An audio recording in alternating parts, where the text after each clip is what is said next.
The only real hope and change you'll ever get is from God. It's going to come from the Lord, or it's not going to come at all. It's going to come when you admit that you can't do it and that you've got to have His help. Anything anybody states that is of truth is going to confirm itself deep down inside in your spirit. Okay?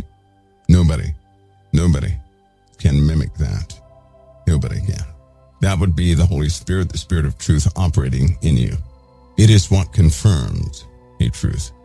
It's not that you guessed something would be true. Everything in you will know it's true.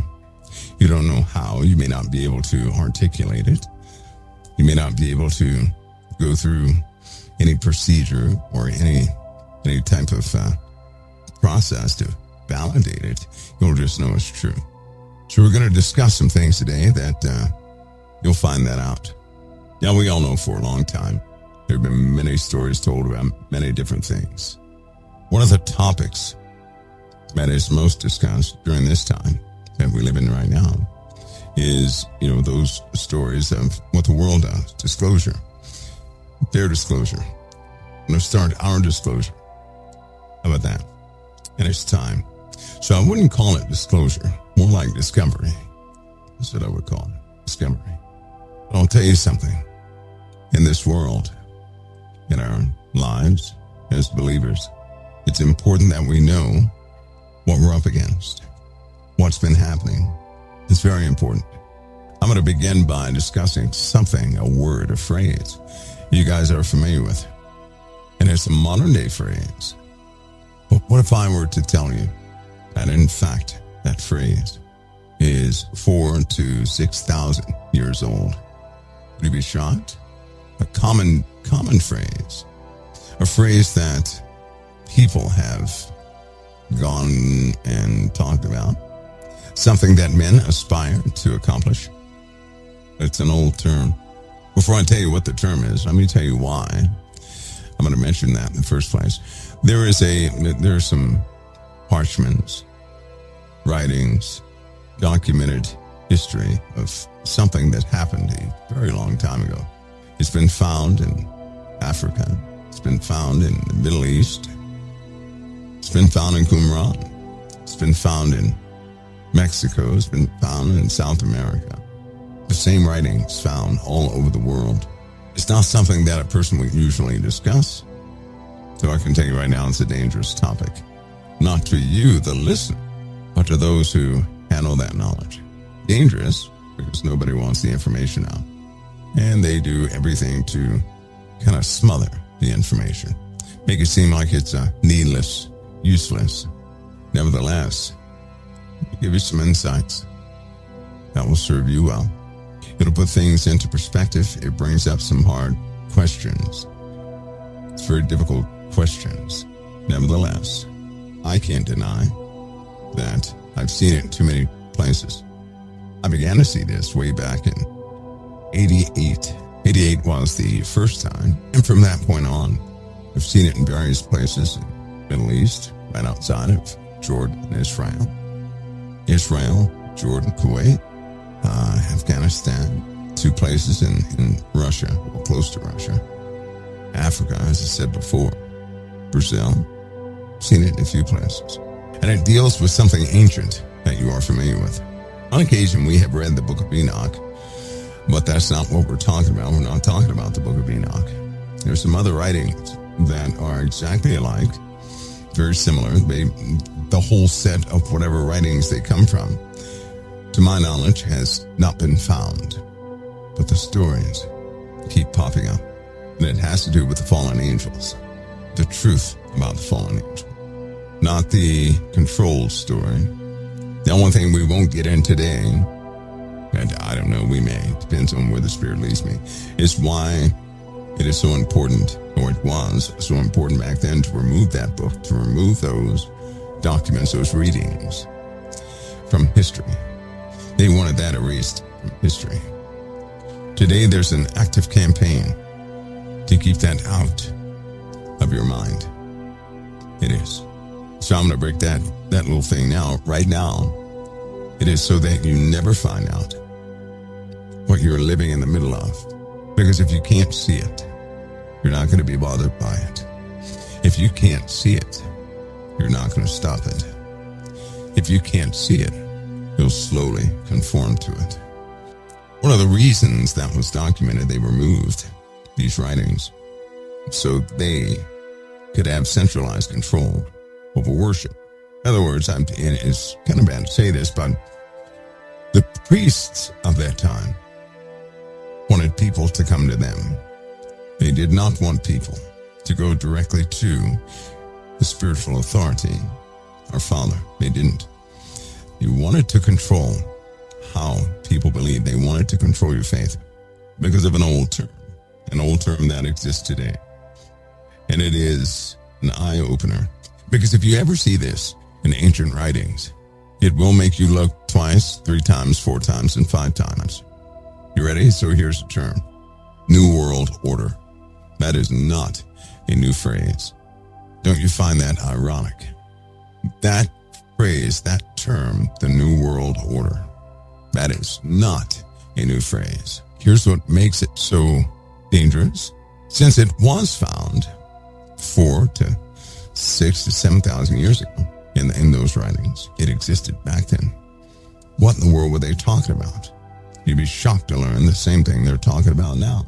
As we unfold this, I have to give you a caution. Please don't jump to preconceived notions. Have no conclusions.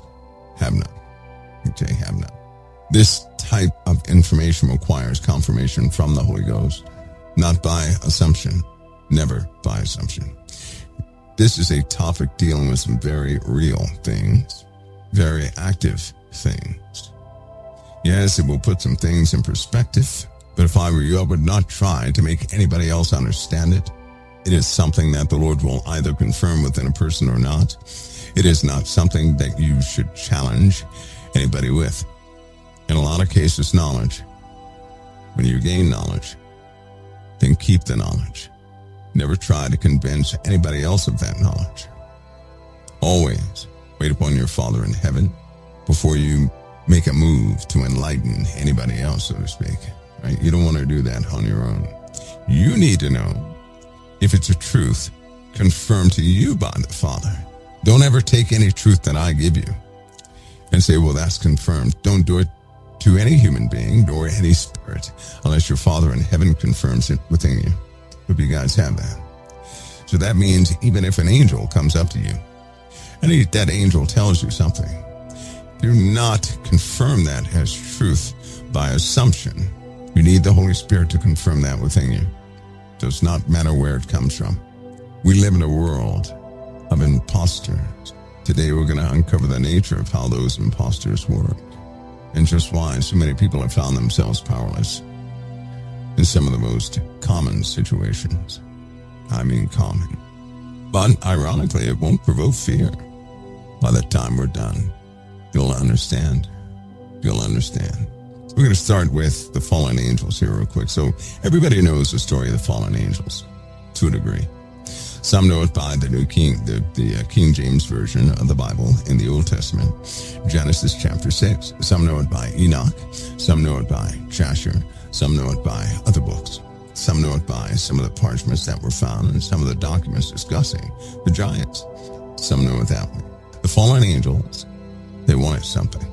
But angels, period, have been around long before time began. Think about that. All these documents, including some of the original script of the Bible, always say the same thing about angels. They were around before time began. Angels are, the word translated would be, their nature would be celestial. So in other words, they are a spirit, right? They're not in a form that we would understand. They're in a higher form, much higher form. Fallen angels, they too existed before time began. When I say time began, that means before anybody recorded anything, these things were, and they were already educated. So think about that. They could have been alive. These angels could have existed trillions upon trillions of years before the earth existed. Think about that. Before the solar system existed, before the galaxies existed. Just think about that. And fully educated. Think about that. fully educated. So they were of a different nature altogether. Now, many books have wrote assumptions about angels. I'm going to tell you this. Unless the Lord gives you something direct, there have been many falsehoods written about angels, things that people have made up, things that people have taken from astrologers and psychics and all these other folks who write about esoteric things. So you had to be careful about what you believe about angels. You got to be careful. You got to be very careful. The truth is, we may know a few names. You may even have felt the nature of an angel. The truth is, we don't know a lot. Everybody does not know a lot. And unless you have been introduced, unless you have somehow been immersed in the presence of angelic beings, all you know is what somebody else has come up with. Keep that in mind. I'm saying that so that nobody has any preconceived notions and they start describing what angels are. If anybody right now were to describe what an angel is, the truth is they're taking it from somebody else. But if somebody were to ask you directly, what do you know about angels? And if you were to die if you lied, what would your answer be? I don't think too many of us would have a comment. Not too many of us would have a comment. If we were asked the question, what do you know about angels? And if we lied, we were going to die a miserable death. Not too many of us would have an answer, truth be told. So what we know about angels, we know through writings. We know through other people's conversations. We know through information passed down. Right? Keep that in mind. That's why knowledge of angels. If you gain knowledge of angels, you keep that knowledge. Don't teach anybody else until your Father has confirmed a truth within you. Until he has shown you that. And if you want to know what an angel is, then say, Lord, I need the truth here. Can you show me what an angel is? That's all. That's all you have to do. And from that moment on, if you really mean that, from that moment on, notate your dreams. Be observant, and you'll see. Okay, so they've been around for a long time. They are direct creations of God. And they too have their process. They have a process. They have a process of education, of empowerment, of the things they do. How all that works? Well, no. We probably don't need to know that. But the story of the fallen angels is that 200 fell on Mount Hermon. The lead fallen angel made a pact with the rest of the fallen angels. He had a desire that was recorded by nations at that time. He had a desire that was recorded by the nations of that time. Now, these angels are bound up. You know that. These angels are powerless. Powerless. They are bound up. They can't do a thing. They cannot do anything.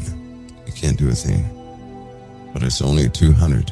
We know the Bible tells us how many angels fell with Lucifer. How many fell with Lucifer? Anybody? How many angels rebelled with Lucifer? Anybody know?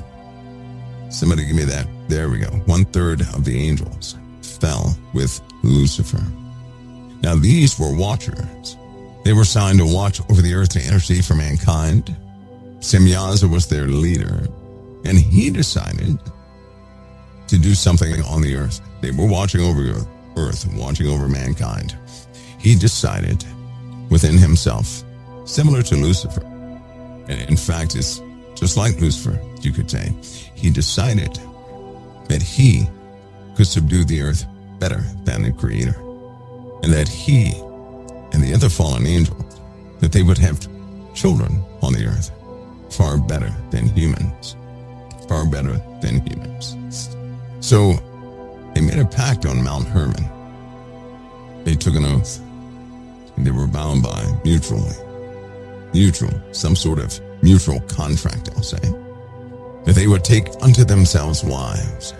Now, a lot of these writings, they say that when they took unto themselves wives, it was very unnatural, sometimes brutal, and a twisted type of interaction. Twisted. These women, of course, something began to grow in them. Something that had parts of the heavens in them, in part human, It is said, it was written in all these old documents that from humans the flesh came over these beings. So the bodies of these beings came from human beings. Everything else came from the fallen angels. Everything else. It's also said, and because, we've kind of paused real quick now, different cultures in the USA, different cultures, Indians in the USA, Indians in Mexico, a lot of cultures all over the world have this same story. The Sumerians, they have the same thing too. Those from the skies.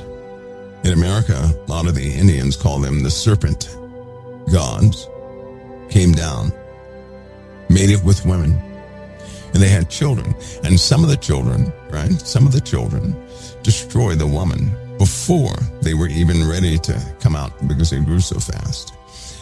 Some of the women had the children, but never really recovered, and some did. And not all of them were ginormous. At the age, they said when these children were about a couple of months old, or a month old, or something like that, they were the size of a grown man. And they just grew from there. Now the Indians have this story. The Native Americans have these stories. They have them. Now when they were little like that, as they were growing, these things from the sky, the fallen angels, would come and take them and educate them. Not all of them, but they would educate them. They came back. Certainly the first 200 did. And then they came back to rule over mankind. So they started kingdom building in the earth. Then they had children. Here in America, with the Native Americans, with a lot of different tribes, they say the same thing. That some of these giants, they then had more Nephilim through themselves or with other human beings. And the population of Nephilim grew in the earth. The first ones were huge. Second generation, some of those were even bigger. But the point is, many of them were on the earth, but not all of them led. But they had kingdoms. And they kept doing that. And they kept doing that. And they kept doing that. And they kept doing that. Some of them said, were there any female Nephilim? Yes. Not first generation, though, I don't believe. Not first generation. These are like second, third, fourth, according to the writing, second, third, fourth. So they filled the earth. In the Bible, it says there were Nephilim before the flood and also after that. So we're going to clarify that, the also after that part. Now, imagine a world where these fallen angels taught their sons and their daughters the heavenly knowledge they were not supposed to teach. They weren't supposed to teach this knowledge. In the book of Enoch, which some of you have read, for example, Azazel, he instructed them in the arts of war, right? Strategy, tactics, purpose, precision of tactics. But what's in these other documents? Not only did he teach them, but he taught them how to enchant the weapon. Certain symbols that go on the weapons that increase the power of that weapon.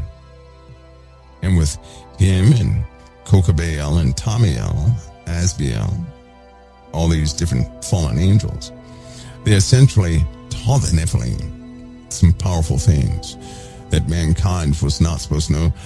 Azazel, by the way, taught mankind too, but then he taught the Nephilim more dangerous, things, more dangerous things. So let me give you an example of some of the extended things they taught. Simyazza, in the book of Enoch, it said that Simyazza taught them how to bind spirits, right? Enchantments and the resolving of enchantments, so on and so forth. In this case, Simyazza was extended. It said he taught them how to command the forces, how to manipulate the invisible threads that tie all living things together. What was the result of that? It was said that they could summon storms with one word, with a whisper. They could summon storms. That's right, sorcerers. They could summon storms with a whisper. Some people could do the same thing. Do you understand that? So if you know the words, people could do the same thing. But they could summon storms. They could make the earth tremble with a gesture. They could kill anything from miles away without touching it. This is what they were. Now they learned sorcery. They learned tactics in war. They learned about astrology. And when it says that, Tamiel and I believe Kokabeel, they taught astrology and the path of the stars, so on and so forth. But they also taught some of the ancient angelic gateways that connected Earth to other places. That's what they taught them, how to travel from the Earth to other places. The path of the stars, but also how to travel to each realm of the stars. So there's a lot going on, right? That mankind has gotten a hold of. I'll tell you right now, though, I know for a fact there are teams that work on this stuff, and they take stuff, and they hide stuff, and you'll never see that stuff, and you'll never see those people, and they'll never disclose any of this stuff to anybody unless you are somehow indirectly or directly involved with these teams. Doesn't matter how much disclosure they say they're going to have. They're not going to disclose this. But all of what I'm talking about today does not come from their material. This comes from some of the ancient writings, the parchments, which happens to be the same stuff they own. But as I'm talking, I want you guys to listen. I want you to listen. You know what's happening in the world today. I need you to hear it so you understand what you're up against. For example, there's a celestial calendar. With this calendar, it has the fates.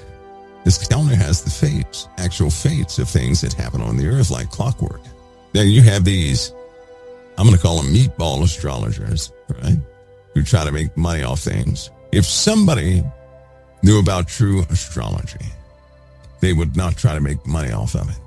That'd be the last thing they do. In fact, when they know about real things, they will never attempt to make money off of it. Do you know why?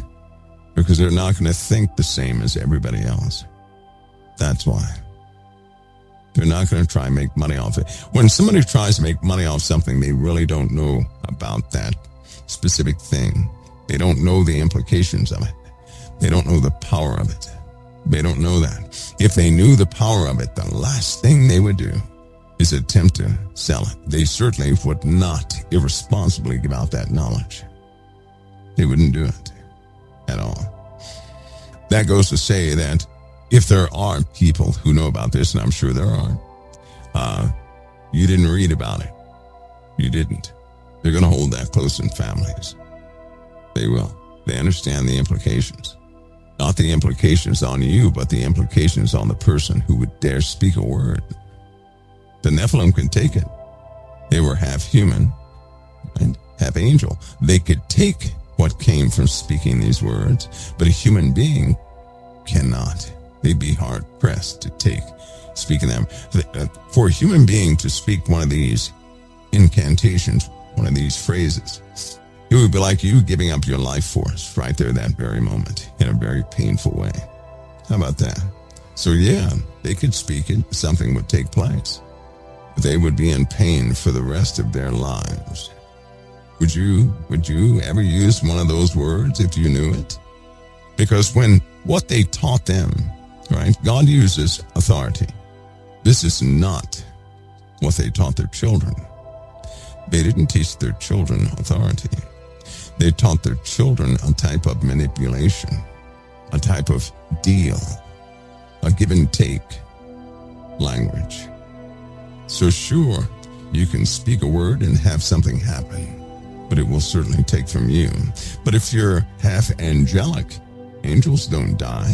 And if it takes a piece of your life force, then so be it.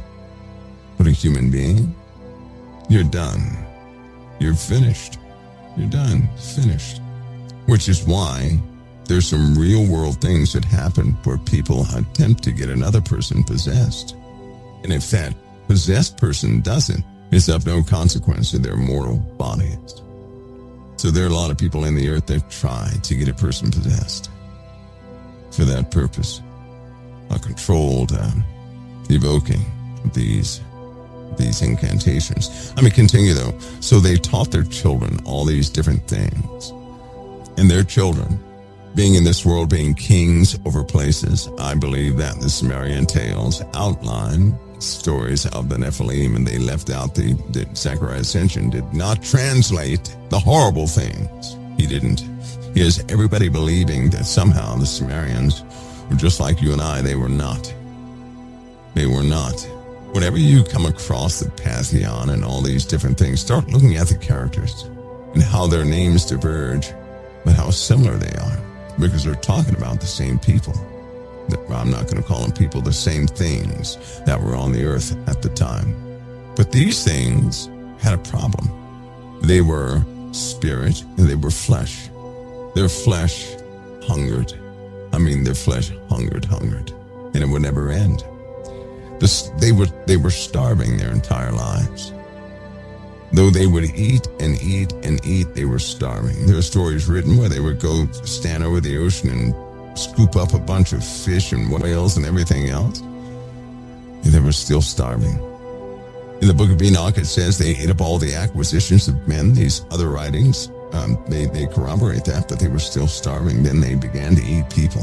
And then it documents how that happened, how people would wake up in their villages, and they would see a large shadow over their village, and people would start running just by seeing one of them. But there was nowhere to run. And children and men and women, they would begin to pick them like berries and eat them until the earth filled up with blood, human blood, animal blood. Then when they ran out of human beings because they ate up everything else, they began to eat each other. They began to turn against each other and eat each other. In the book of Enoch, it says that they began to fight one another. They had these big wars. They left craters in the earth. Mountains were knocked over or knocked down. Now, before you say, well, that's just ridiculous. Yeah, I wouldn't jump to conclusions. Now, I do know that some of these, some folks, a group of folks, will introduce the world to some very ancient things. And at first, you're not going to believe until you begin to see it everywhere, and you'll have no choice but to surrender your resistance in believing in the ancient world, and at that time, everything's going to go upside down. And then in that day, you'll say the past should have been left in the past. Right now, everybody wants to know the past because you're not connected to the horror of the past. It's kind of like a person. Think of a person right now who says, I'd like to be 18 again. It sounds good, right? To pick out the best day of your life, the best moments of your life. But see, you forgot about the horror of being 18. You forgot about the misery that you had when you were 18. You forgot about, nobody ever talks about the horrific times.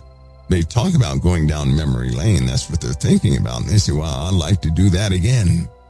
I'd like to go back and just, hang out with this friend again.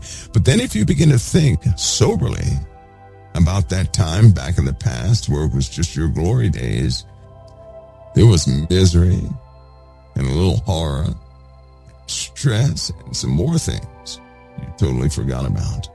When you think of the whole picture, back when you were 18, you'll say, no thanks. Isn't that what you'll end up saying? Once you think about everything that happened when you were 18, you say, no, I can't go back through that again. I can't do it again. A lot of people right now, they're curious about the past because they make it seem so painless. People see movies. Everybody is interested in discovery. I knew an archaeologist, a few of them, but one of them in particular, he was so fascinated with Indiana Jones. He went to college. He did the whole thing. But when he began to actually go to sites and dig things up, he said, I can't do this. This stuff I'm in ridiculous conditions. Everybody's jumping up and down excited, and I'm suffering. This guy said he was suffering the entire time. So he's not doing that anymore. He found out quickly that his passion was based on what he saw from television. The glory he read from books. People finding things, but nobody ever talks about the back-breaking work. How many times you have to stay out in the middle of nowhere with mosquitoes everywhere biting you to pieces and this and it. Yeah, so when you start thinking about the whole thing, your mind changes. It's called being sober. We often think about the glory of a thing, right? We don't think about the whole subject. In the past, it was horrifying. That's why God destroyed it with water. You know it had to be horrifying if the Father destroyed everything with water.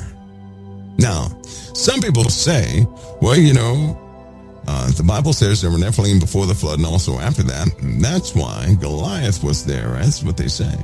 Goliath was not he wasn't a Nephilim. Goliath was an Anakim. And so he was far removed from that Nobody from the first generation made it. Nobody did. Nobody. But some of the mutated human genes made it. Right back over here to the USA and other places. We had the same thing, but there's a flood story here where nobody made it. Nobody made it. I mean, over here with Native Americans, it says that the water went right up into the atmosphere. Who can survive that? You're not going to swim that long. There's mixed evidence they show you guys called dinosaur bones. Remember I asked you guys one time, I said, why is it so important for the world to introduce every child to dinosaurs? Why is it important that every child be introduced to dinosaurs? Let me give you my opinion. Let me be clear about this. I'm going to give you my opinion. In my opinion, it's important that they sell you that story. It's very important they sell you that story. Because what if those dinosaurs didn't look like what they're selling? Like some of the first dinosaur bones or complete specimens that were found, they were fake. Real bones, but they put them together to create something that never existed. But I'll tell you something, they spend a lot of money. They spend a lot of money on dinosaurs. Do you know that? Trillions of dollars they spend on dinosaurs. You don't believe me? Start researching. You're going to find they spend trillions of dollars on dinosaurs. Not billions, trillions of dollars on dinosaurs. And you ask yourself, why does the world spend trillions of dollars on dinosaurs? Why? You're not going to tell me because they're just, fascinating. No. Don't tell me that. You guys remember the Lucy specimen? Remember the Lucy specimen, the specimens that they had found that were human beings, like in between their transition from going from monkey to modern day humans. Many of those were false, made up, lies. They were lies. But you cannot get paid by the government if you don't support the lies. You're not going to get a grant. You're going to be stripped of all your records and everything else. You go against that, you're done for, and you cannot fight it. So nobody should actually try that because you can't fight it. You can't fight that. Back to these fallen angels and their children. Children were horrific. Now, these children had an insatiable appetite. They had lots of questions. They were doomed from the beginning. Let me share something else with you. God knew that the fallen angels would fall. God knew that the fallen angels would have children. Their children cannot be saved. Now, the children, the Nephilim, they did not bring themselves into existence, did they? They didn't. So let me ask you this. If they didn't bring themselves into existence, why did they all have to perish? And let me tell you how they perished, what their sentence was. Because not only were they cursed in the flesh, but they were also cursed after death too. When the bodies of these Nephilim died, their spirits, the soul of that Nephilim, was to remain on earth and to be known as demons. Demons. Now their attitude, before I get into the demon part, they had insatiable appetites. They were driven to exercise their power and their dominance over people. They were primarily concerned with power, with dominance, with ruling, with utilizing everything they could utilize to subdue everything, to place everything under their feet. While they were living, one of their fathers, Azazel, taught them how to lie, how to manipulate. He showed them how to use words as weapons, how to turn allies against one another. What does that sound like? Politics. Politics. He taught them the art of debate, to start confusion. among angels and men. He taught them this, to overcome their enemies. You see what they were being taught? They were taught all this stuff, right? Yad taught mystical defenses, the inscription of symbols of power, and on armor and walls, both as weapons and defenses. Think about that, an inscription, a symbol on every weapon, and a symbol on their clothes, and a symbol on their armor, and a symbol on their castles, and a symbol on every building. These are mystical defenses. What do we have today? Every aircraft has the same thing. Every building has the same thing. Every company has the same thing. Every car has the same thing. Every aircraft has the same thing. Anything that flies in the sky shares the same inscription. You just haven't looked at that yet. It's the exact same inscription, or it does not fly. What kind of world are you living in? There were Nephilim before the flood, and also after that. That's Genesis 6, right? Genesis 6. What do we find out in the book of Daniel? And in the last kingdom, they shall mingle themselves with the seed of men, but shall not cleave one to another. They're doing it again. It's been 2,000 years, and within this 2,000 years, everything these parchments talk about back then, they have a modern day equivalent right now. I know a lot of people, they look at the giant part. I want you guys to forget about the giant part. The giant part's not important at all. It's not important. It's not. I want you to see what's before you, so at least you won't walk with a blindness. And if you don't believe it somehow, then test every spirit by the Spirit. And I'll even go over that. And if you don't consider something even after that, then go further yourself and see for yourself. See what actually is repelled from the name of Jesus. Not by you saying it either. You don't have to say it. You do not have to say that name to repel things. You know why? Because that name is established in the eternal realms. And everything in the eternal realms, they know that name, and they know where that name is, and they know of whom Jesus does reside in. They know who's affiliated with the Messiah. You don't have to tell them. They already know. So if Christ be within you, then you walk around with power and a repulsion within yourselves. Only by compromise can you relinquish that shield. Be back in a moment right here at the Council of Time. Back to our conversation.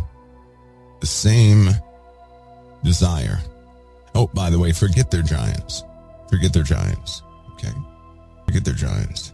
Don't think about that. I think that is distracting for the sake of this conversation. It does not matter what they were. It doesn't matter. I know that people have researched. I know that you guys have, a lot of people who have researched. For the sake of this conversation, though, it does not matter that they were giants. Now, they were neither human nor angel, a mixture between the two. They had an insatiable appetite. They were doomed from the beginning, and they knew it. It's written that one time it was overheard in council of them. One of the Nephilim had asked one of their angelic parents, what are we? What are we? And nobody would ever answer. They wouldn't tell them. They couldn't tell them. Now hear me on this, because this is where you had to be sober. This is where you had to be sober. And now I'm not picking on anybody who's Catholic either. Okay, I want you guys to remember that. I'm not picking on anybody who's Catholic, because you were not Catholic. You were not part of Rome. You weren't back in the Roman days. Hopefully you were not. They were in Rome and some other places. They did not want any of these writings anywhere. And so remember that. They didn't want them anywhere. The Catholic Church, they probably will, because of the feuding that's happening in the Catholic Church. You're going to learn about what I'm talking about right now on their side. They know this too, but they don't want people to have it. But there's a feud happening And so out of their vaults, these things may come. But I need to talk to you guys about these Nephilim, because in the Bible it says they were mighty men, men of renown. Do you know what renown means? Well-known. Well-known men. Some of them were not giants. Some of them people talked favorably toward. So let me say that one more time. Some of them people talked favorably toward. Now, why would a person talk favorably towards any of the Nephilim? Why? Why would a human being talk favorably towards the Nephilim? You can find it all throughout history. In the kingdom, they would always parade their leader, lift up their leader, do all sorts of things to their leaders, especially those, the Sumerians. They did the same thing. Oh, they're wise. They're all powerful. We have food because of them. We have, progress because of them. We live in a type of luxury because of them. You forgot about the luxury part, right? Luxury because of them. Any of those places, when you're in good with the kingdom, you have security, you have food, you have shelter, you have all these different things. You're not living as a vagabond. Is it any different than today? No, it isn't. When you're part or in with a corporation or in with any of these governments, you have security. If you're not in with them, not in with a corporation, if you're unemployed, you're a vagabond. You're thrown to the wolves. The same thing. So when people say, I like this place or I like that place, they're actually talking about security. Because if at any time, if you worked for a company that no longer paid you, are you going to like that company? Are you going to like that company? No, you're not. If at any time the company you work for, if they can no longer guarantee a paycheck, you going to like that company? If they cut your check down to 1/20th of what it used to be, would you like that company? No. Here's the simple fact. People like whatever benefits them. So if it's going to provide you, listen, it's going to provide you peace and security, you're going to say, oh yes, we need more of that. That's what they had back then. The Nephilim fought each other. They fought each other. They devised. Like I said before, Azazel, one of the fallen angels, taught how to lie, deceive, and manipulate. Sure, how to use words as weapons and turn his allies against one another. So that's what he taught. Start confusion among the angels and men. That's what he taught. He knew all of that. Everything he taught was by way of conversation. Gilgamesh, he was in some of those ancient documents, which really brings up an interesting question, because you're talking about time, intervals. You're talking about when these documents, right, are mentioning all these things, and Gilgamesh is thrown right in the middle of them. Gilgamesh, of all people. I'm nosy, so I wanted to know, well, is Gilgamesh mentioned in any of those documents found with Enoch? They want to keep that confusing. Because if it were mentioned, Gilgamesh was mentioned, then the time that people are thinking about, they would have to reorder time and put it back in perspective again. That changes everything, doesn't it? That changes a lot. Because why? People like to theorize. People like to come up with things and assume the middle of things. I don't like that, because often the truth is going to come out later on anyway. I'll wait for the truth. I don't want to assume anything. Here's the frightening part. In Genesis, it said there were Nephilim in the earth before the flood, and also after that. You're going to hear me say that lots of times throughout this talk. Why? It's time that people know what they're involved with, what you're involved with. And I mean for real, we're not talking about just some knowledge here. There are ways to identify, very easy. And you would not like the results, nevertheless, the results do not lie. And they are 100% effective every single time. Just so you know, not sometimes, every single time. It'd be like somebody, if you did a specific something in your mind, And somebody turned around and looked at you and said, leave me alone.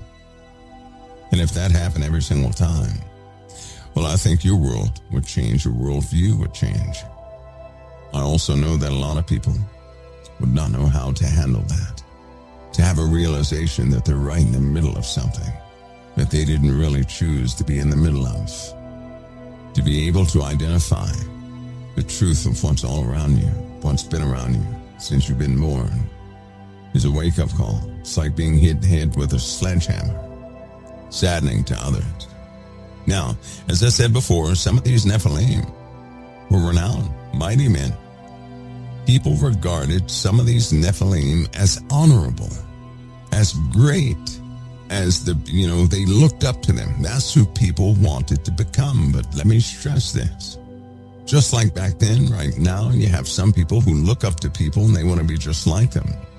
But those who have a relationship with Christ are predominantly occupied with purging things out of their lives to become more like Christ, because the Lord is their standard. But those of the world do not have a relationship with the Lord, and so they look up to other things. So just like back then, things are happening today. So let's go back in the past. Forget that they were giants. Some of them were, many of them were, and that was the problem. They had an insatiable appetite. Now that means they would eat and gorge themselves, and that's been recorded many times, but they were always starving. How can you eat and eat and eat and eat and eat and eat and you're always starving? Now, while I'm saying these things too, I want you guys to take note that every time I mention one of the attributes of the Nephilim, it is one of the very things God said we are not to have. We're not to be gluttons, are we? You can read it in the Bible. Every attribute of the Nephilim, the Lord told us we are not to have it. Leave it alone. Do you have an insatiable desire and you cannot quench it? What does that mean? That means your hunger is not of the flesh. It's of the soul. They had a hunger for domination. They had a hunger for war. They had a hunger for debate. They had a hunger for deceit. They had a hunger for sorceries. They had a hunger for knowledge. They had a hunger to know everything. They didn't know everything, their dads did. So they had a hunger to know everything, and it was of the soul. And one of the main, when you have a being like that, who has an insatiable appetite of the soul, whether they're in the flesh or out of the flesh, it does not matter. They still have that insatiable appetite. Take note of that. So that means these entities have an insatiable appetite. What does our Father talk about?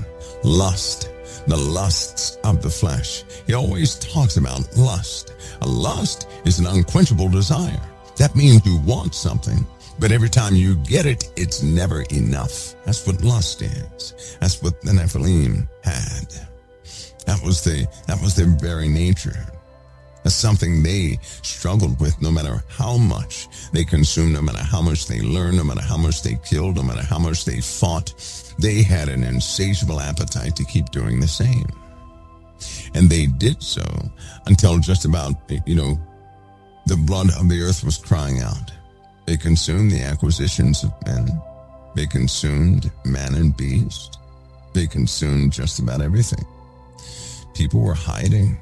People lived a terrible life, hiding in the dark, cavernous regions of the earth where nothing could get to them, and they were praying.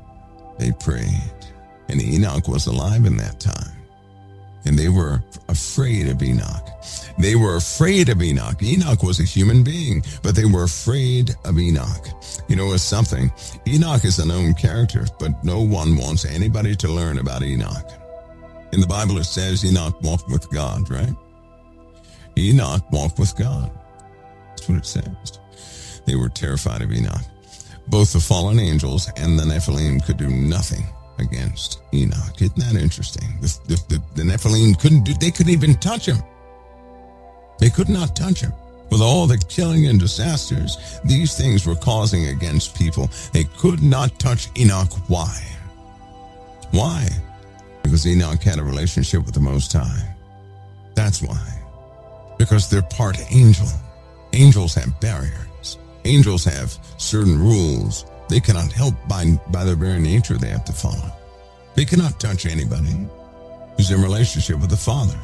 How about that? They cannot do it. They can't. Even if they wanted to, and they did want to, they couldn't do it. And it's not that Enoch was defending himself all the time. No, they couldn't do it. They couldn't do it. Isn't that something? What did the Lord Jesus tell you? Yes, he said he gives you power to tread upon scorpions and serpents. And yes, he said he gives you all power over the enemy. But he said nothing will by any means hurt you. Why? Because it cannot. Once you are his, once you are a disciple of his, they can't touch you. Many of you you've been hit upside the head and everything else before you had your serious relationship with Jesus Christ. When you have your serious relationship with the Lord, it changed. Now, if you slip back into sin, you're going to get hit upside the head again. And you already know that because some of you did slip back and they were waiting. And you know it. But when you're in relationship with the Lord, they can't hit you. Why? They can touch nothing of the Messiah's. You didn't have to rebuke anything. They simply cannot touch you if you're in relationship with the Messiah. Because the Messiah, listen, because the Messiah said no. Do you hear me? No, listen, not that a billion angels are around you fighting everything off. No, it's because the Messiah said no. It's documented that billions of these Nephilim were running full speed at Raphael, one of the four angels that expelled the Nephilim. And they were angry. A bunch of giants that caused a massive earthquake running directly towards Raphael with their mystical weapons and everything else. And when they got close, Raphael simply raised his hand. He didn't raise it all the way up either. It is, people saw this because they were standing behind those angels. Raphael simply held up his hand, and the angels, the four mighty men, the four angels, they were the size of human beings when they were out there in that open area. Can you imagine a tiny little, compared to the Nephilim, billions of Nephilim come running, and a little tiny angel, the size of a person, not some big tall angel, the size of a person, not even looking at the Nephilim, because he was talking or doing something. They said he raised up his hand halfway, and all the Nephilim stopped. They couldn't even move. They couldn't even move. They didn't stop in obedience. They could not move. They couldn't even speak. They could do nothing. That's one angel. There was no force on the earth that could have stopped the Nephilim. But one of God's angels held up his hand just a little bit, like nonchalantly, just raised it up, and all of them. That's in the writings. Why don't they want people to know that? Why? I mean, it is so clear. If you're honest with yourself and you look at your own life, and if we would not play games with ourselves and look at our own lives, we would know that when we were friends with the world, that's when things happened to us. That's when things got to us. That's when things touched us and messed us up. But those moments when we were serious about Christ, nothing touched us. Nothing. In the moments when you doubted Christ and began to second guess things about Christ and about his word, that's when things touched you. Do you know why? Because when you doubt, you're pushing Christ away. How can Christ be in you when you don't believe him? He's not in you when you don't believe him. But when you believe him, he's in you. His spirit is with you. They can do nothing against the Spirit of Christ. They can do nothing against the Holy Ghost. It does not take a whole wall of angels to fight off everything. One angel held back all the Nephilim on the earth with a hand half raised. No effort. You know what he told them? They were angry. And he told the Nephilim, as he was telling that group of people that were with the angels, right? He told the Nephilim, he said, you know some of what your fathers have taught you, but all of what your fathers know is but a fraction of what the heavens are, and there are greater authorities that even they cannot conceive of. My. So that tells me something, because that phrase, that way of using those words lets me know. We may think we know by reading the word what heaven may be, but it lets me know we don't.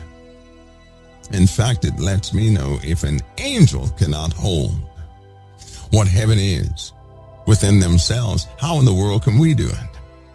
That means what we are calling heaven, what we're calling God's domain, is so vast, so far above us. God did not give us the minds to conceive of what it actually is, so he gives us representation and words. I don't think we have the brain power. I don't believe it. I just don't believe it. And yes, I'm one of those people. You know how people have near-death experiences? Each person, because I never talk against anybody who has one of those, but I will tell you this. Heaven is not fractured. So if one person sees it, it's going to be consistent with the other person, consistent with the other person. And it's also going to be consistent with what the Lord said. But the Lord said something in the Bible. He said, when they had that argument about who's going to be in heaven, who's going to be whose wife in heaven, and the Lord said this, don't you know anything? You're going to be like the angels, neither male nor female. See, the male and female thing is needed right here for earth, for reproduction. For earth, not for the eternal realm. We're going to be like the angels, neither male nor female. So I think that in a lot of cases on these near-death experiences, it's called communication. God has to speak to us in those things that we do understand. If he showed us something we couldn't possibly even relate to, a person would just be flabbergasted. And you say, well, what did you see? And they say, well, I don't know. That's what they would say. So he gives them something that they can relate to. I don't think it's about the imagery of what they saw, right? Because if you start looking in these older documents about the Nephilim had dreams, right? People had dreams during the time of the Nephilim. The Nephilim had dreams too. The nature of those dreams were different. For example, one of the sons of Kokabael, it is written that he spoke about a dream. In that dream, he was in this beautiful field, this beautiful fruit. And that when he walked, he didn't even shake the ground or anything. But then everything in that beautiful garden was gone. And everything burned up. And everything went away. And he was left in desolation. And he was starting to be carried off. Another one had a dream where he was on the top of a mountain. And the mountain was taken away from him. In short, the Lord was showing them that something was coming for them, and a time was coming for them. But they had different dreams of the exact same thing. I believe that the Lord does this to communicate directly to us so that we understand in some sort of context what he's saying. If you look over these near-death experiences, all of them have different things. A person may say, well, I saw my dog there. Well, I saw my wife there. Well, I saw my children there, this, that, and the other. In other words, there's peace in that place. There's fulfillment in that place. There's love in that place. I believe the Lord is showing people what they are, because if he says you're going to be like the angels, neither male nor female, right? Then where are the children? If you're neither male nor female, then something different is going to be there. Plus, even with my pea brain, the Lord had me have an experience. And I'm telling you right now, the only thing that existed in that place was love and pure wisdom and something else I can't give a name to, but it was so fulfilling. Do you understand? If I would have stayed there a little bit more, I would be spoiled back here on earth. And I carried a residue. When I got up from that place, there was a residue with me. You didn't have to wait for a person to talk. You did not. There was even nature there, but nature was different. Everything was instantaneous and everything was truthful. I knew the meaning of things that even right now I desperately have tried over the years to try and this meaning of this one thing, because I told that I wanted to go back and look at the people on the earth, and I could see them. I could see the people on the earth, and I was in front of this person, and I looked at the person and I said, this is not what any of this is about. That's what I was saying in my heart. But here's the deal. I saw this person 12 years later. 12 years later, I saw this person. I'd never seen that person before in my life, but 12 years later, I saw that person with that, they went through something. And that person went through something. I've seen people in truck. I've seen lots of people the Lord showed me in a dream starting when I was a kid that I had 24 times, and I have met the exact people that were in that dream. Now, this is not to pat me on the back or anything. This is just to say there's a whole bunch we don't know. But I'm telling you, fulfillment is in the eternal realm. Fulfillment is when, you know how a lot of people say, well, when I get to heaven, I hope I'm going to be happy there because I don't like this and I don't like that. Nope. You're right here in a human mindset. You're in a very limited mindset. In fact, your flesh is a restriction on your spirit. It's blocking everything. You can only conceive of so much. You can only understand of so much. But once it's gone, once that transition takes place, you're going to be in a place that you'll have fulfillment. And when I say fulfillment, I mean everything in you that you're everything. You're going to have absolute fulfillment. And if you've never felt that before, if you never had that before, in fact, if the Lord gave you a sneak peek of what fulfillment was, you wouldn't complain about your work with the Lord another day. You'd be willing to lay down your life for anybody, because in that moment you'd realize something.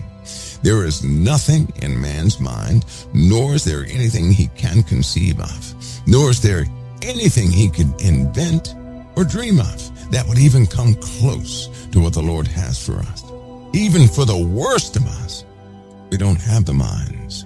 We don't have anything to capture even a true piece of what the Lord has in store for us. We don't. We just don't. Because I felt a piece of fulfillment. And all the pain in the world that everybody goes through here, I'm telling you now, it's worth it. It's worth it. There's nobody that's going to get to that place and say that life here was not worth it. You're going to feel like you cheated somebody. That's what you're going to feel like wow, I should have spent another 900 billion years there to go through torment. Then maybe that would have been fair enough.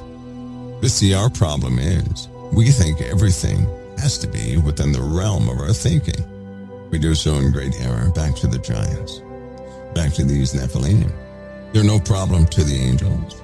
And when they die, there's a written piece that's very interesting. When they die, when the Nephilim died, when they died in the great flood, their spirits would be known as demons. But hear me on this. The character of the Nephilim you can know through these documents that were found. That's what's so interesting.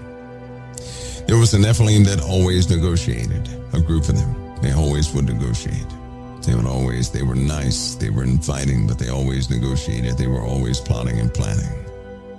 All of them collectively, with their leader Simyazza, wanted to create a new world order. That's what was written a long time ago. They said he had it in his mind, Simyazza had it in his mind, that he could re-subdue the earth and do a better job than the Most High, that he could educate mankind and grant mankind a greatness on this earth, and that he would have children, and those fallen angels should have children on this earth to run it. They wanted their children to inherit kingship of the earth. Now that's why you have the Mayan story. And you have the prophecy in the Mayans about right before they were wiped out. They said, well, yep, we're going to rule for 2,000 years. Wrong. They were taken out. In fact, in all these dead civilizations, they all said the same thing, the same promise. They did. They said the same thing. But how can all of these civilizations in different parts of the world have the same prophecy that they were going to rule for 2,000 years? Because you're dealing with the same entities. That's why. When you have these echoed sayings, it means that some sort of influence was speaking the same thing to everybody else. That's what it means. So that means that promise came from the same source. That's what it means. That's what it means. Now, as I said before, some of these Nephilim, they were negotiators. People looked up to them. People depended on them. Some of them were absolutely evil and tyrants. But they were all different. And when they died, they would be known as demons in the earth. Now, that word demon, you can't find that in the Bible. You can't. You know that, right? You cannot find that word demon. You know what Jesus called him? Unclean spirit. Do you hear me? Unclean. What does that word unclean mean? The word unclean means unsanctioned, not authorized. It's not cleaned. See, anything cleaned with the Father is acceptable. It's acceptable, right? If it's unclean, it's not acceptable. If it's cleaned, it's acceptable. If it's unclean, it is not acceptable. These spirits are unclean spirits. They're not acceptable. They're not acceptable. Here's the worst part. It was already prophesied that these things would reside within people in the end time. Lots of people who would take on their characteristics. They would be taught. Men would be taught of these spirits, these unclean spirits. And they would resurrect kingdoms in the earth that mirrored those of the Nephilim. I thought about that. I said, okay, the Nephilim had a lust problem, a hunger problem. So do the people today. They can never have enough power. They can never have enough war. It can be a peaceful time. Somebody's going to think up something to go to war, do something to go to war. They spend most of the money on weapons, don't they?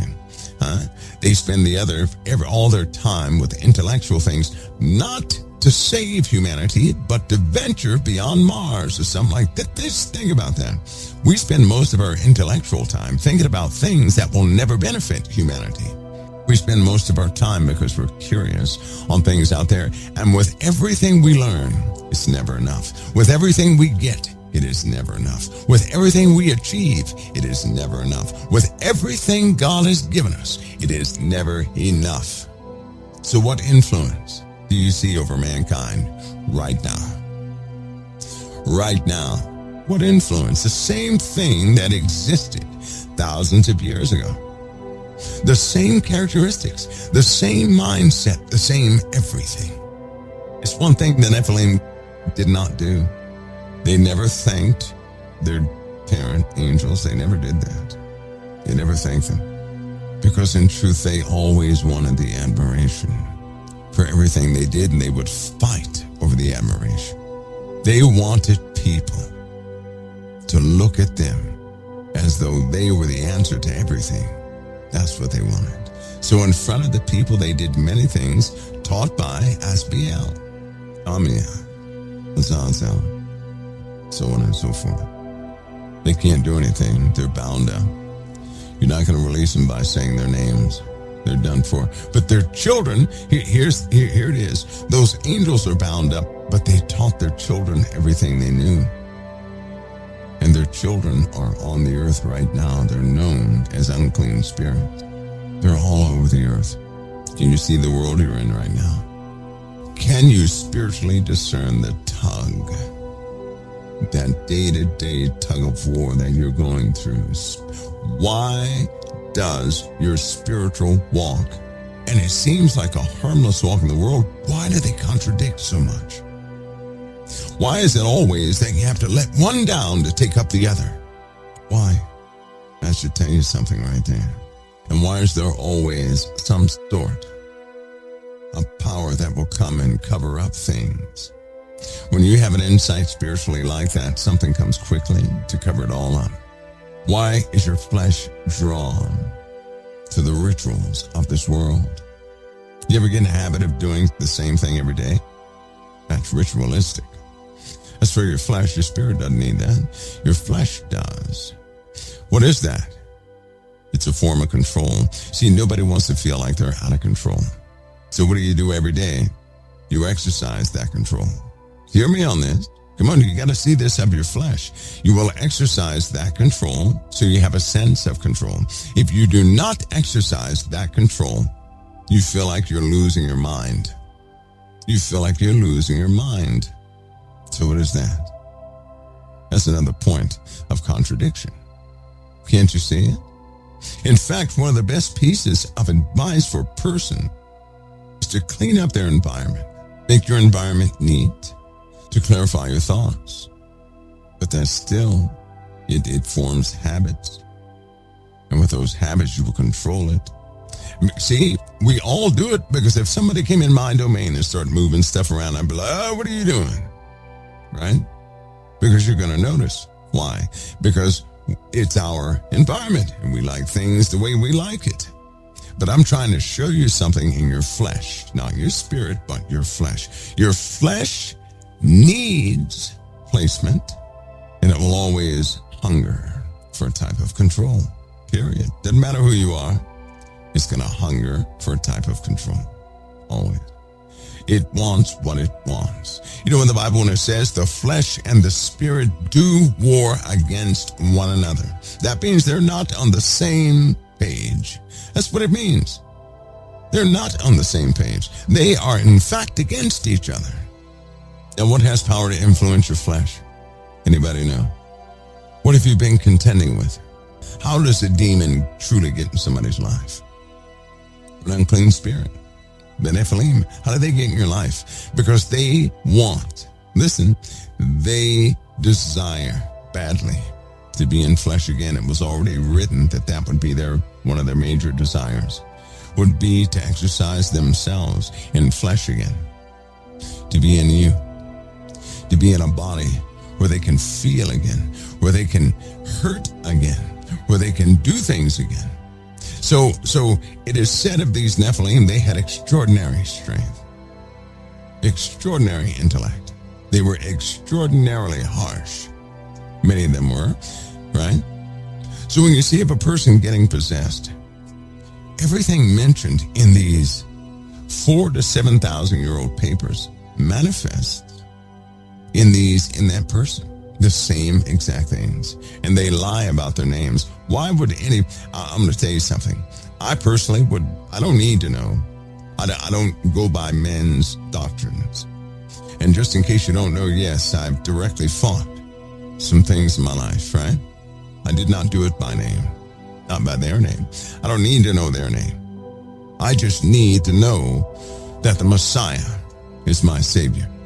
I don't need to know their name. I don't trust what they say because they lie. That's part of their tactics. They're going to lie. That's why you have certain ones that say, well, who are you? Well, I'm Lucifer. No, you're not. You're not Lucifer. I'm not going to toy with those things. I know this for a fact. Either the Bible is right or it's not right. And if you have Christ within you, they want nothing to do with you. And if you come up to them with Christ in you, you have all authority over them.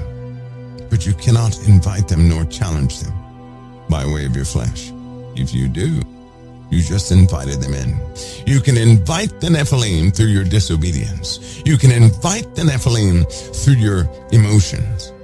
You can invite the Nephilim if you have any of the activities in your life that they had in theirs. That's an invitation. So if you like debate, you're going to invite them into your life. And once you do that, you have a strong influence attached to you. And it's not going to leave you either. It's going to stay with you until you are immersed in Christ. It's going to be there. You notice in this day and age, a lot of psychics are around, right? All these psychics. Have you guys noticed that? Oh, there's a bunch of psychics.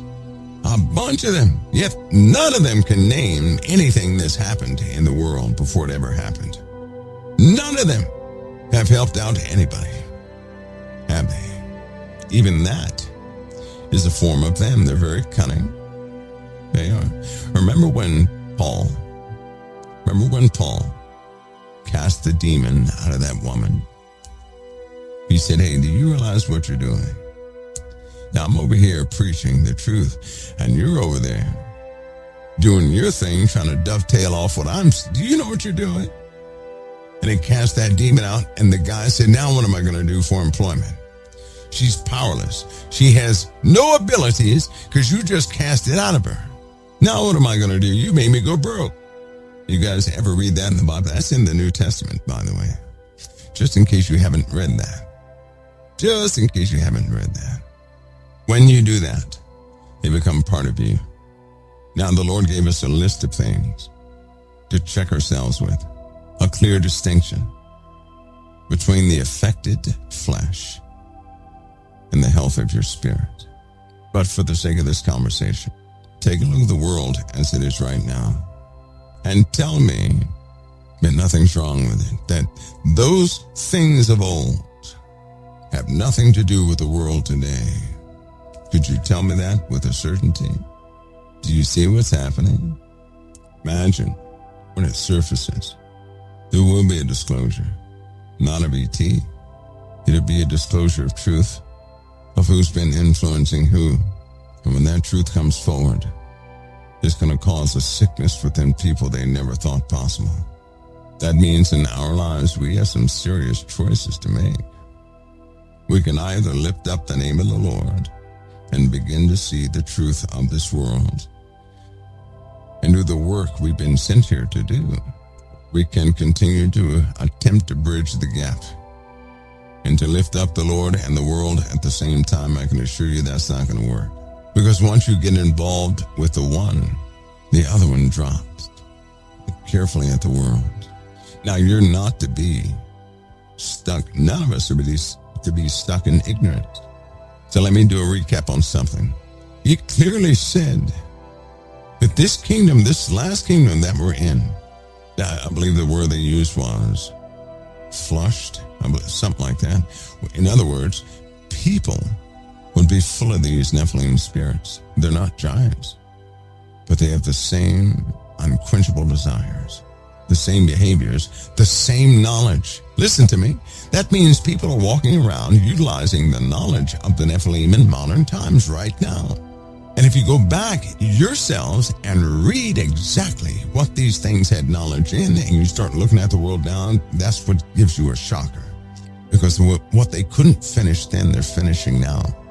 That culminates into the beast kingdom, just as the word has told us. Right now, is anybody out there, I'm going to ask you something, don't get offended, but is anybody out there subdued by the world system right now? Is anybody out there subdued by the world system? I know a lot of people, they don't want to answer that question because deep down inside you already know. A lot of people won't ask that question. Do you know why? Because everybody is receiving from the system, and everybody is living by the system, and everybody is operating within the influences of the system. With Christ, you begin to see that, and that becomes sort of a controversy in your life. Haven't you noticed that in order to be comfortable in this world, you have to compromise your faith to do so? Haven't you noticed that? There is something in your life, in my life, in everybody else's life, that in order to live comfortably in this world, you're going to have to compromise something. I know people, they say, well, I'm getting a promotion. Is that right? Well, who's getting fired? So-and-so. They don't even care. They don't care. It's not that the company is making more money. Somebody has to lose for another to gain. There are people starving 50 miles away, no more than 50 miles away from all of us. Somebody not more than 50 miles away is starving right now. Think about that. Lots of folks going through these same things. The same things. It's given this in this world. For one to gain, others have to lose. Look at where you're at.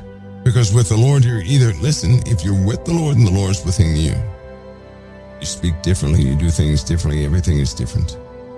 Never try to compensate for that for anybody. Just realize where you are.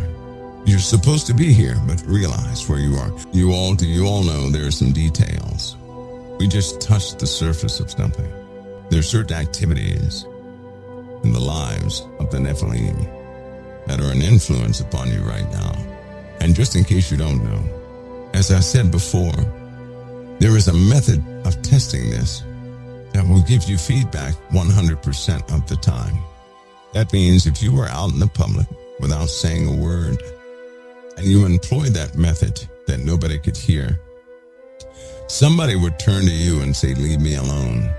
Somebody would turn and look you dead in the eye and get away from you. Or somebody would turn and look you in the eye and approach you swiftly. Hopefully, you'd have the right anchor. What I'm telling you is that you're in the middle of a world. It's not make-believe, but confirmable.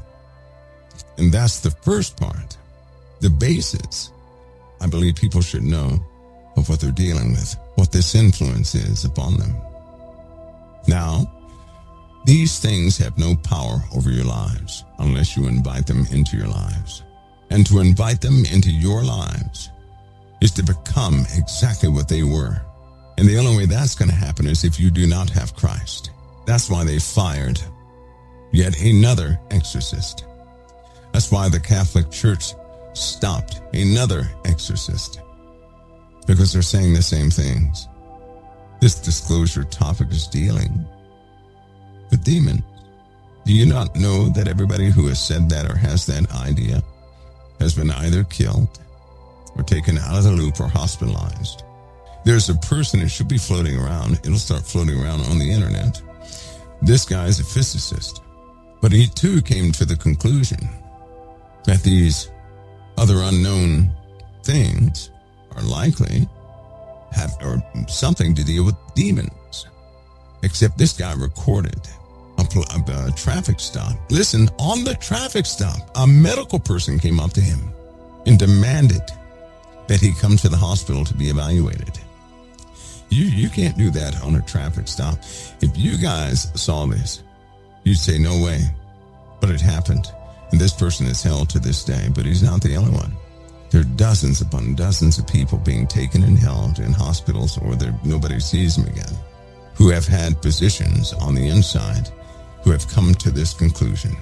So if you've heard anybody say it, don't forget they said it, because all of them are being swept away. One of the main, I know people get fascinated with the movies and this, that, and the other.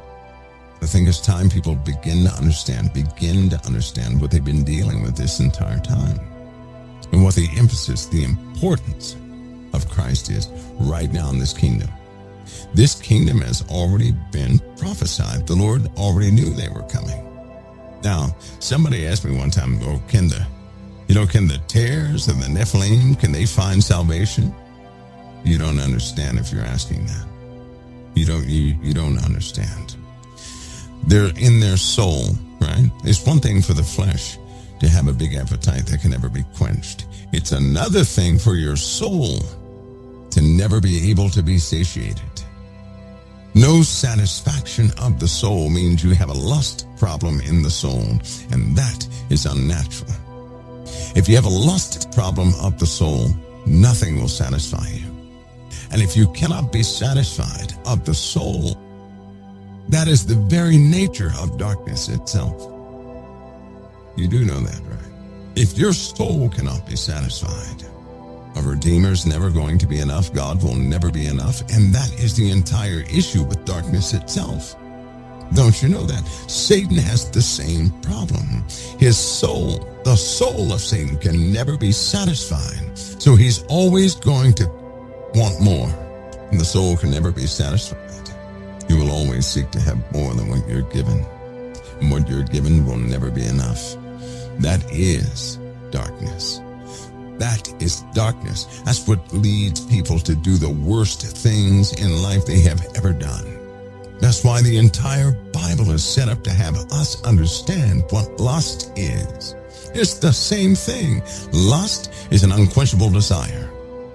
God is against lust and anything connected with lust that way. Lust is not only the sexual lust, any type of lust, whether it be gluttony, whether it be identity, whatever it is. If you are in a position where you cannot be satisfied of your soul, you will destroy yourselves and everything else around you. That is darkness. That is what Satan is. That's what the fallen had within them. That's what the Nephilim are right now. And this world is designed by the very ones that popped out from both human beings and the fallen a long time ago. Their fingerprints are in everything. Can anybody explain that? Why is it that this modern day world and everything in it matches the characteristics of the Nephilim? Why is their nature found in everything that exists in the modern world? From television shows to advertisements to construction, their fingerprints are everywhere. No wonder in the New Testament it states, to love the world is to have enmity with God. That is an angry separation from God. If you love this world and the things therein, you are separated from the living God. Because anybody with the love of God in them cannot love this world. Why? Because to love this world is to love the systems in the world, is to love all this junk that's been in the world and how it operates and this, that, and the other. Indeed, you have people born who are experts in the world. Isn't it ironic that most people who come to Christ, they're not experts in the world. They don't understand many of the concepts that are easily understood by those who are of the world. I know a guy, he was born knowing politics. When he became an adult, he fought Christ every step of the way to this very day. He stands against Christ. Why is it that when a person understands the things of the world the way they do not follow Christ? Why? Wouldn't a smart, intellectual person have a relationship with Christ? Why is it not like that? Why are the smartest people haunted by obvious evils? Haven't you noticed that? I'll tell you something. If you're a friend of this world, then that means the world likes you. And if the world likes you, then you're not standing with the living God nor Christ. Because if you stand with the Lord, the world's going to hate you. Think about that. Put all this together. Please put all this together. Because so many Christians are they're begging God to have the world love them. The same world he said, don't be a friend of the world. Because the world is against Christ. The world is against the living God. And what do people pray? Lord, let the world be my friend. If the Lord is within you, the world's going to be against you. They won't agree with your views. They're going to call you an idiot and everything else. Why? Because of their characteristics. They're going to believe that they're right about everything they say. They're going to believe in what they have created themselves. There are properties or characteristics of darkness that are within people that everybody needs to know, and hardly people don't really know them. For example, in the Bible it says, a true sinner and the people who will be doomed at the end of time, these people worship the works of their own hands. Let me say that slower. They worship the works of their own hands. So whatever they built, they lift up. Whatever they built, whatever they designed, they lift up. They make whatever they built be the glorious thing of that moment, of that time, of that generation, of that millennia. Whatever they built, they lift up. They don't lift up what the Lord put together. They lift up what they put together. They compensate what they put together. They make excuses for it, everything else, and then they lift it up above the word of the Lord every single time. That's a trait that's in the Old Testament and the New Testament, and something they cannot help but to do. They worship the works of their own hands. Well, somebody name something that mankind made and that mankind lifts up all the time. You're not going to like it. The Lord mentioned it. And the Pharisees hated him for it. The Lord said, you made something unto yourselves, and you shouldn't have. You ready? Ruled. R-U-L-E-S. Ruled. They made up their own rules.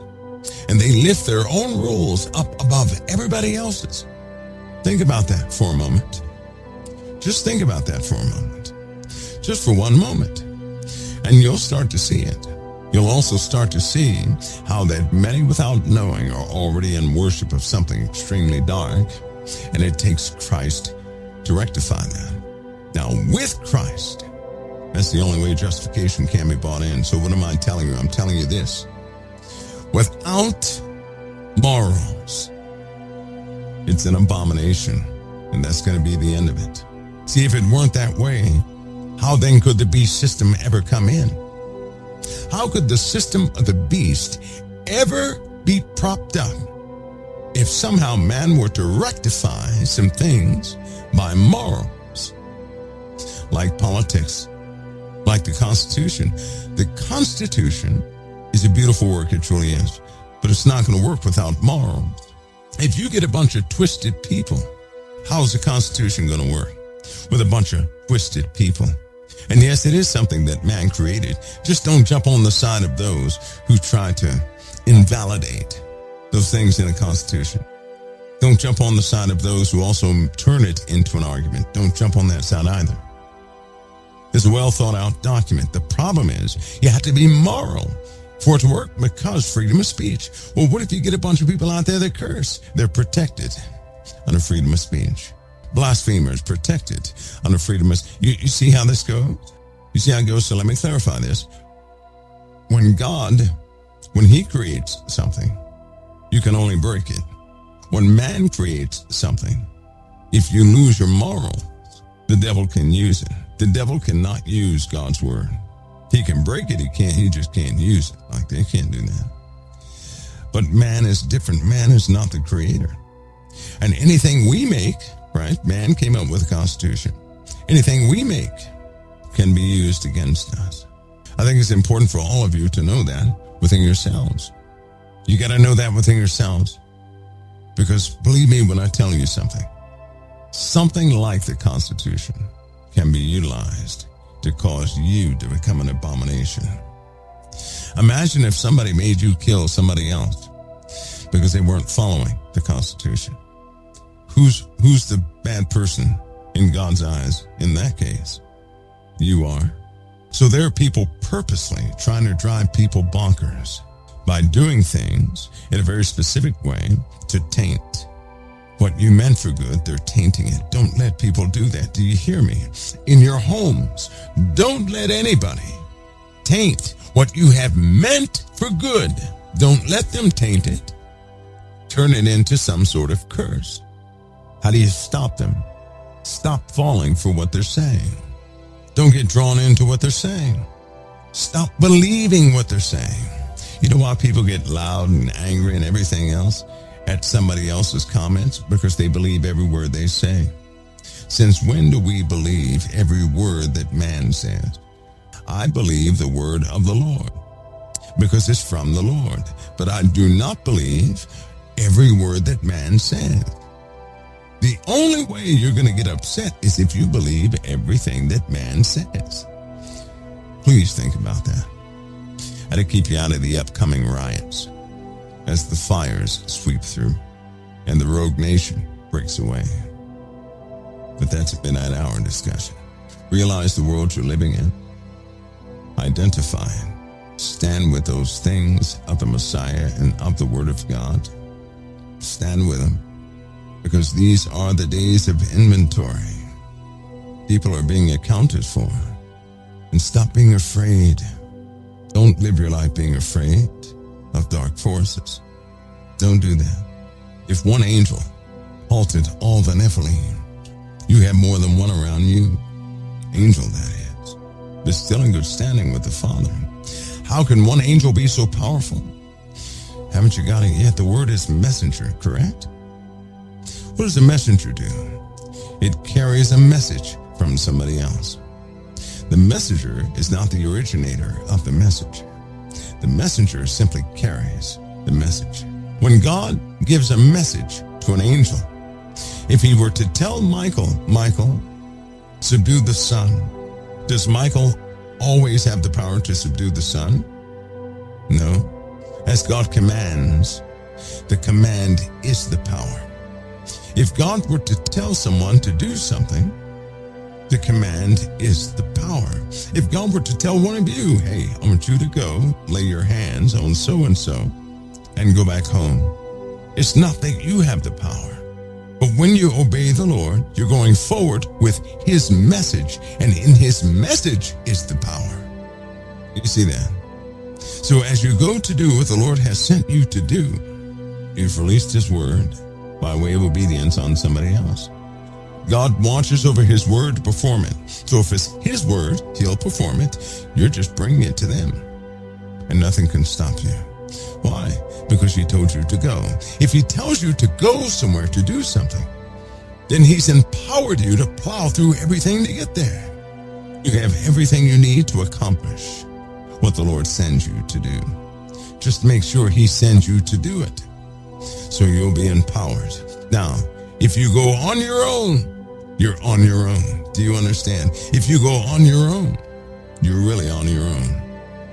You may not be able to muster enough to get through something, but if God sends you, you carry something of his, and it's by his authority, you'll get through. And nothing can halt his authority. Nothing. See, a lot of people, they hit walls. They didn't wait on the Lord.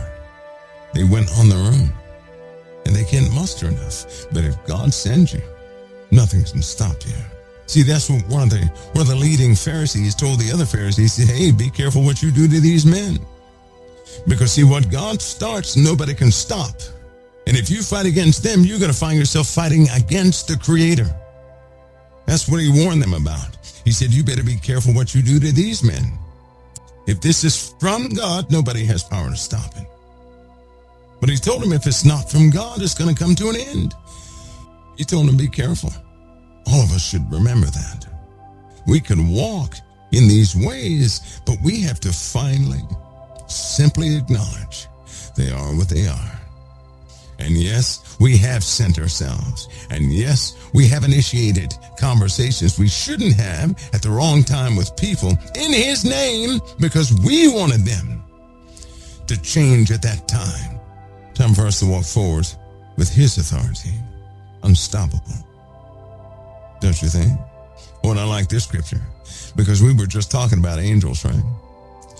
To as many as believe upon his name has he given power to become sons of God. That's what an angel is. A direct creation of the living God. A direct creation of the living God. Because you're authorized to take an assignment. You're authorized to go in the name of the Lord and never be stopped. Just remember, if you do it under your own steam, if you determine the timing, it's going to fall on your shoulders. You may not be able to do it all, but if the Lord sends you, nothing can stop you. If the Lord sends you, nothing can stop you. COT's base of operations is right here at thecounciloftime.com. COT has no other outlet or venue. These are other folks who will rebroadcast. Anything COT does is by the main page here at thecounciloftime.com. Notice also in the last days perilous times shall come, for men shall be lovers of their own selves, covetous, boastful, proud, blasphemers. It takes the grace of God to change us, folks. How can you be saved if you're not willing to repent? And the Lord Jesus Christ said, except you repent, you shall all likewise perish.